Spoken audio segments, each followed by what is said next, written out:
তার চক্ষু হবে উহুদ পাহাড়ের মতো। কতটুকু? তার চোখের আকৃতিটা হবে উহুদ পাহাড়ের মতো। চোখ দুটা আগুনের আংরার মতো জ্বলবে, জ্বলজ্বল করবে। এই সাপ যখন একবার গুনাহগার উম্মতের এইরকম ঠোকর মারবে, একবার ঠোকর দিতে দেরি হবে, আল্লাহর ওই বান্দা সঙ্গে সঙ্গে 70 হাত মাটির নিচে ঢুকে যাবে। একটা কামড় দেওয়ার সঙ্গে সঙ্গে 70 হাত মাটির নিচে ঢুকে যাবে। আল্লাহু আকবার।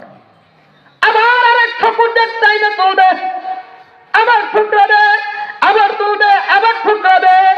এক কথায় এই ঠুকরান কিয়ামত পর্যন্ত ঠুকরাইতে থাকবে, কামড়াইতে থাকবে। এই বাজার দুনিয়ার মশার কামড় সহ্য করতে পারে আর থাপ্পড় দিয়ে মেরে ফেলি। এই বাজার দুনিয়ার মশার ভয়ে মশারিটা না ঘুমাইতে পারি, কিন্তু কবরের মধ্যে নিরপরে সাপ যখন হাজির হইয়া যাইবে, শুধু সাপ নয়, বিষধর বিশাল বড় বড় বড় বিশ্বগুলো হাজির হইয়া যাইবে। বাজান রে, ওই কবরের মধ্যে শুধু বিশ্ব সাপ নয়, বড় বড় কাঁকড়া গুলো উপস্থিত হইয়া যাইবে। একের পর এক এক এক এক করে যখন সব শাস্তিগুলো দিবে, এই কবরের আযাব আমরা সহ্য করতে পারবো? কথা বলেন। মশারা কামড়টা সহ্য করতে পারি না রে বাবা, কবরের আযাব কেমনে সহ্য করব? এই জন্য বলতেছি বাবা, পায়ে হাত দিয়ে বলে যাই, গুনার পথকে ছাড়ো, আমলের পথটা ধরো। আল্লাহ নবী বলছেন কোরআন ধরো, আমার সুন্নতকে ধরো। আমরা কোরআন ছাড়ছি, নবীর সুন্নতকেও ছাড়ছি। পায়ে হাত দিয়ে বলে যাই, হে খাসকাউলিয়ার মানুষ, তোমরা মন খুলে শুনে নাও। আল্লাহ তাআলা কোরআনের মধ্যে বলছেন, বান্দা তোমরা এক যারা পরিমাণ গুনাহ নিয়ে কিন্তু আমার কবরের মধ্যে আসিও না। এক যারা পরিমাণ গুনাহ নিয়ে যদি কবরের মধ্যে আসে, দুই পাশের মাটি এমন জোরে একটা চাপ মারবে, এক পাজরের হাড্ডি ভেঙে অপর পাজরের মধ্যে ঢুকে যাবে। কি পরিমাণ শাস্তি হবে! হযরত আলী রাদিয়াল্লাহু তাআলা আনহু, সবার নাম শুনছেন? নাম শুনছেন? আলী রাদিয়াল্লাহু তাআলা আনহু একদিন আল্লাহর পয়গম্বর নবী আলাইহিস সালাতু ওয়াস সালাম হাসতে হাসতে মিয়ার জামাইতো, নবীজির মিয়ার জামাই না, হাসতে হাসতে বলতেছে, আলী, যেই নামাজ তুমি পড়তেছো এই নামাজ তোমাকে জান্নাতে নিতে পারবে না। আলী রাদিয়াল্লাহু তাআলা চিন্তা করলেন, কই নবীর কথা, নবীজি কিন্তু হাসে হাসে বলতেছে, জামাই শ্বশুর কথা বলেন, অনেক সময় কথা বলে।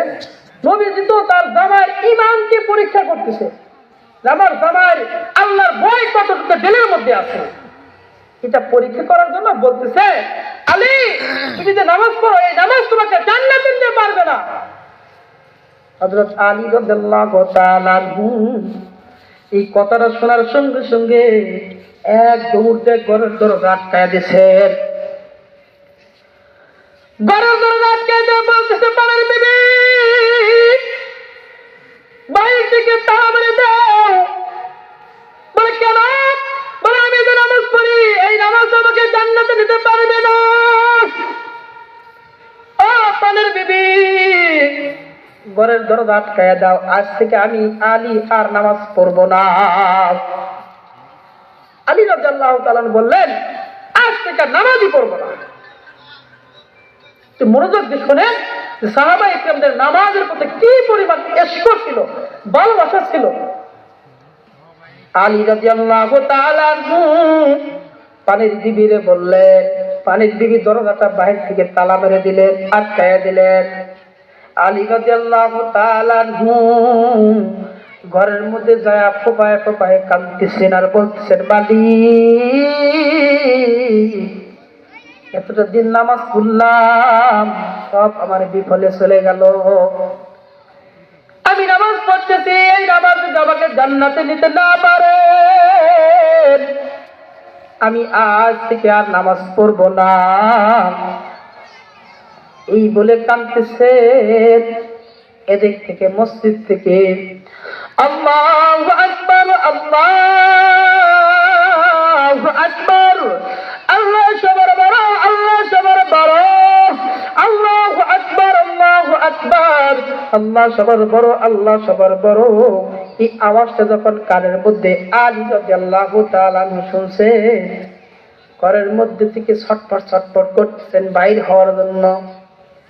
আল্লাহু আকবার, আল্লাহ সবার বড়, এই আযানটা কানের মধ্যে আসছে আর আমি আলী ঘরের মধ্যে থাকবো, অসম্ভব। আলী রাদিয়াল্লাহু তাআলা আনহু ছটফট করতেছেন। এক পর্যায়ে আযান শেষ, কিছুক্ষণ পর নামাজে দাঁড়াইবেন। আলী রাদিয়াল্লাহু তাআলা আনহু চিন্তা করলেন কিছুক্ষণ পরেই তো নামাজ দাঁড়াইবো। আলী রাদিয়াল্লাহু তাআলা আনহু বারবার পানির বিবিরে বলতেছে, পানির বিবি দরজা খোলো, দরজা খোলো, আমি সহ্য করতে পারতেছি না, আমি ওই নামাজ পড়বো, আল্লাহ আমার যদি চায় জান্নাত দিব, না দেয় না দিব, তারপরে আমি নামাজ পড়বো। আর আসতে কন আলী রাদিয়াল্লাহু তাআলা আনহু পানির বিবিরে বলতেছেন, পানির বিবি দরজা খোলে না। তারা তো বলছে আমি যতবার কেন দরজা খুলতে বলি দরজা খুলবে না। এক পর্যায়ে আলী রাদিয়াল্লাহু তাআলা আনহু দরজার মধ্যে এমন একটা টান মারছে, পুরা দরজাটা খুলে গেছে। দরজাটা এক টাঙ্গাটা পেলে আলী রাদিয়াল্লাহু তাআলা আনহু নবীজির সেই নামাজের কাতারের মধ্যে দাঁড়ায় গেছেন। চিল্লাতাম সুবহানাল্লাহ।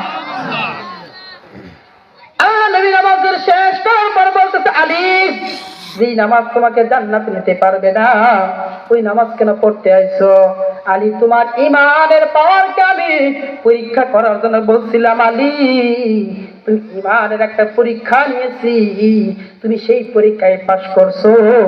আমি নবী তোমাকে দুনিয়ার মধ্যে থেকে জান্নাতের সার্টিফিকেট দিয়ে দিলাম। আলী, তুমি